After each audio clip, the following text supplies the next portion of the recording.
In our past few videos, we've explored Padlet. I've shown you how to make a Padlet, how to put posts onto a Padlet, and the different types of posts, as well as different ideas that you can use in your classroom to be able to use Padlet and enhance your instruction. What we should take into consideration, though, is some of the implications of using Padlet, and this is dealing with content creation, privacy policies, and so on. So to learn more, you need to click in the top right hand corner on the question mark and click on the About page.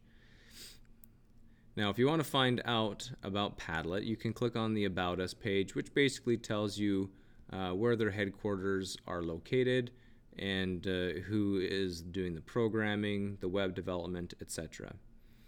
Now, for accessibility, we've already talked about that, what they provide for accessibility. And for terms of service, if we click on the terms of service, this goes through what happens when you accept the terms of service, uses of the services. Are kids able to use Padlet? This is important because if you're a classroom teacher, you need to understand some of the rules, specifically in the United States and North America. So if your children, your students include children that are under the age of 13, you or your school assumes the responsibility for complying with different protection and privacy and rights acts. So in order for people under the age of 13, they have to get consent on behalf of the parents or guardians for them to be able to use this service. Okay, so that's really important. If you have children that you teach under that age, it's important that you get that consent from the parents so that they're able to use this online service. It talks about different limitations of their use, security. We'll talk about the privacy policy in just a second.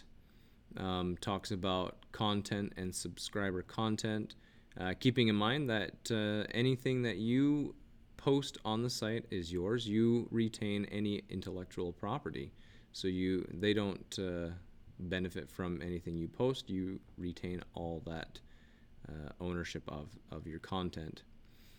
How to terminate and delete your account. We'll talk about trademarking guidelines in a moment. And then it talks about third-party liabilities and so on. So we'll talk about that in the privacy policy in just a moment.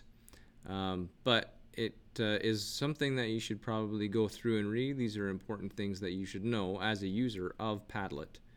So let's go back to the About page and click on their privacy policy. Now, one thing I like about Padlet is that it claims to not give any of your account or personal information to any third-party people. They do collect information about how often you log in, things that you do on Padlet, but they don't sell or use that information other than analyzing their own websites and traffic and so on. They use Google Analytics to collect and analyze that information, and so Google will also have access to how many times you've been on Padlet and things like that. It collects information about your web browser, your IP address. It uses cookies so that it can improve the user experience. And it says we never share information we receive from you unless they have your permission and they've given notice and we have given our permission for them to do so. Sometimes things are shared publicly, and that none of that is private information. And there is the potential that you could access a third-party service through their service, and they're not responsible for that information being shared because that's something that you've done on your own. Anyway, this is an important thing to note if you go through, and I feel that they are a good company that will keep your information secure and will not sell it to anybody, any third-party buyers, and benefit from your information. Let's head back over to the About page, and Trademark Guidelines. Basically, it talks about what you can and can't do with the Padlet trademarks. Okay, so if you read through that, basically we just need to make sure that we don't modify or alter the Padlet trademarks, or say that we affiliate or sponsor them. Click back here. Another really important one is the content policy.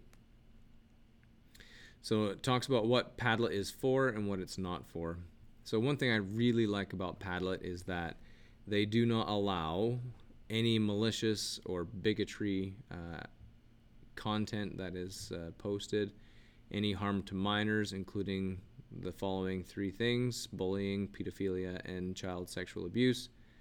They don't promote or want to have any glorification of self-harm, gore, mutilation content, sexually explicit content, username and URL abuse, spam, mass registration and automation, copyright and trademark infringement, impersonation, stalking or harassment, privacy violations, disruptions, exploits, and resource abuse, excuse me, and unlawful uses of content. So they do not want you to be posting anything that is demeaning or malicious at all. They want to keep this a good site that is clean for education, which I think is fantastic.